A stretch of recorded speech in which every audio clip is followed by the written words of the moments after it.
थके हैं, अभिदान करते करते मेरे हाथ ना थके हैं।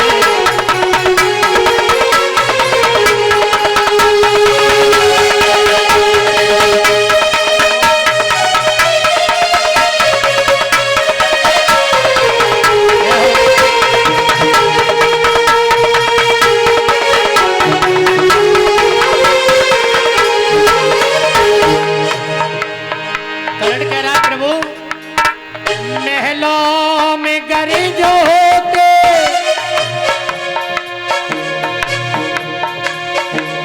जो मांगते सो पाते।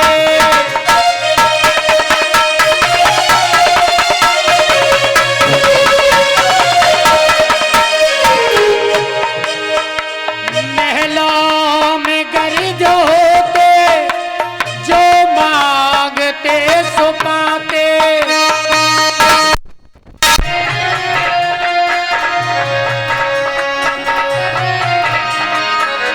मैदान दान मांगा, क्या मुझको आजमाते।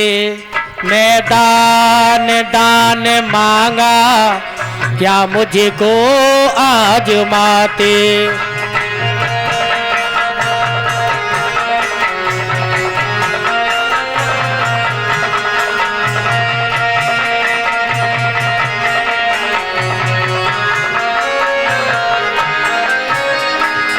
महाराज, अगर आप मेरे साथ मेरे महलों में होते तो जो मांगते, जितना मांगते उतना सोना दान देता मैं। लेकिन करूं क्या, यहां पर मैदान में पड़ा हूं। लेकिन फिर भी मांगो। क्या मांग रहे हो? फिर भी मैदान दूंगा, फिर भी मैदान दूंगा।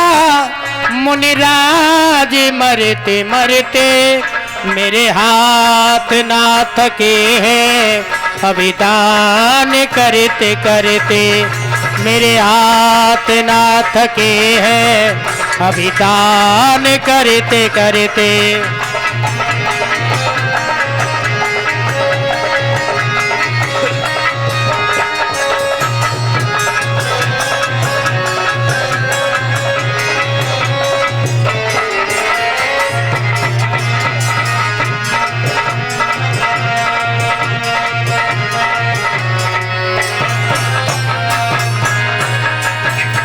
और भगवान कन्हैया कहने लगे, करण दान देना चाहता है?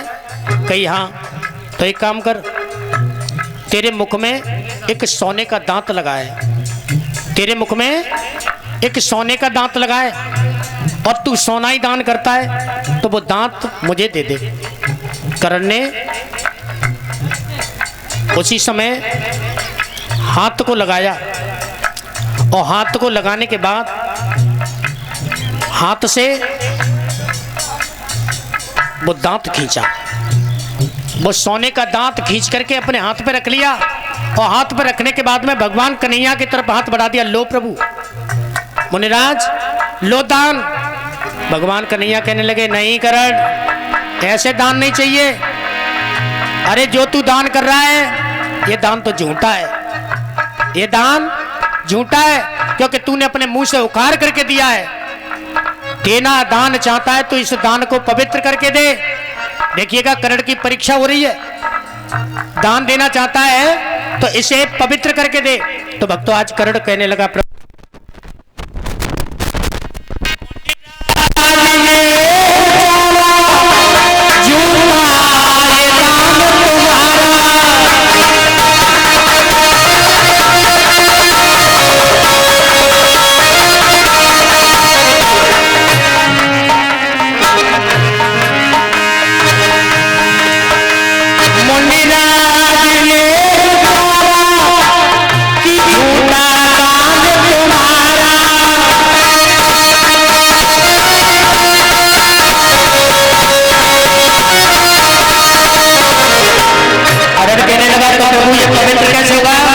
बोले पवित्र तो गंगा जल से होता है। इंसान पवित्र कैसे होता है? गंगा जल से। पंडित जी सुबह यज्ञ कराते हैं तो आप लोगों का जब पवित्रीकरण कराते हैं तो उस जल के पात्र में गंगा जल डाल करके पवित्रीकरण होता है और पवित्र होगा गंगा जल से। अब बेटा गंगा जल प्रकट करो, तब इस दान को धो करके मैं दो। करण बोला बेटा ये काम करो, मेरे हाथ में इतनी ताकत नहीं है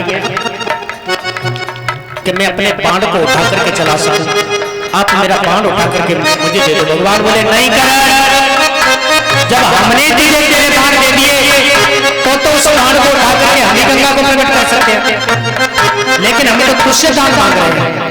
हाँ, उसी समय कर्ण ने अपनी दोनों कोनियों को जमीन पे फंसाया और फंसाने के बाद पैर तो खराब ही हो चुके हैं और दोनों कोनियों के ऊपर आगे बढ़ा, आगे बढ़ के धनुष पड़ा था, अपने धनुष को अपने हाथ से उठा लिया।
करण कहने लगा प्रभु अब तो बसो, दो करे कान दूंगा,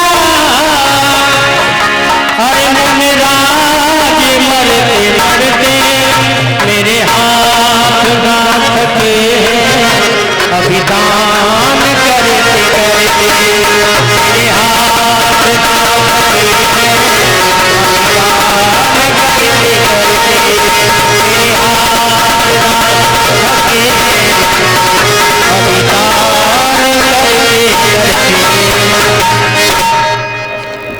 इतना पवित्र, इतना वीर बहादुर इस दुनिया में दोबारा नहीं मिलने को है।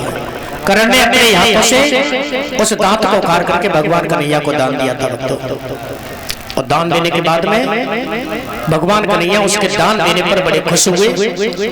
भगवान ने कर्ण को जब जलाया तो अपने सीधे हाथ की हथेली पर जलाया था। बोलिए ठाकुर जी महाराज की, क्योंकि कर्ण को जलाने के लिए कहीं पर जगह नहीं मिली थी और दुनिया में ऐसी कोई जगह नहीं है जो पवित्र हो। धरती पर आप देख करके देख लो, कोई ऐसी जगह नहीं है जहाँ पवित्र हो। तो इसलिए कर्ण को पवित्र करने के लिए अपनी हथेली पर जलाया था भगवान कन्हैया ने। और इसीलिए ये 16 कनागत जो हम मनाते हैं, जिनमें अपने पितृ गणों का उद्धार के लिए हमारा कावड़ डालते हैं, ये कर्ण की ही देन है। क्योंकि कर्ण ने सिर्फ सोना ही सोना अपने जीवन में दान किया था, कर्ण ने अन्न दान नहीं किया था। तो कर्ण को जो कर्ण ने दान किया वही कर्ण को वहां पर भी मिला, यानी जब भूख लगती तो सोना सामने परोस के आता था। और भक्तों जब सोना सामने आता था तो कर्ण भूख से तिल मिलाने लगा, भगवान से क्षमा याचना की, कहा प्रभु कुछ समय मुझे दे दो। तो कर्ण को ये 16 दिन दिए गए थे। तो इन्हीं 16 दिन में आकर के कर्ण ने अन्न दान किया था, और जब अन्न दान किया तभी से हम और आप भी अपने पितृगणों का श्राद्ध डालना शुभारंभ कर दिया। बोलिए गोविंद भगवान की, ठाकुर जी महाराज की। भक्तों धीरे धीरे युद्ध चलता रहा, पितामह बीच में धराशायी हो जाते हैं क्योंकि समय का अभाव है, और मेरी माता बहनों के पास में थोड़ा काम भी ज्यादा होता है, और कथा तो ऐसी है महाराज की जितनी कहते जाओ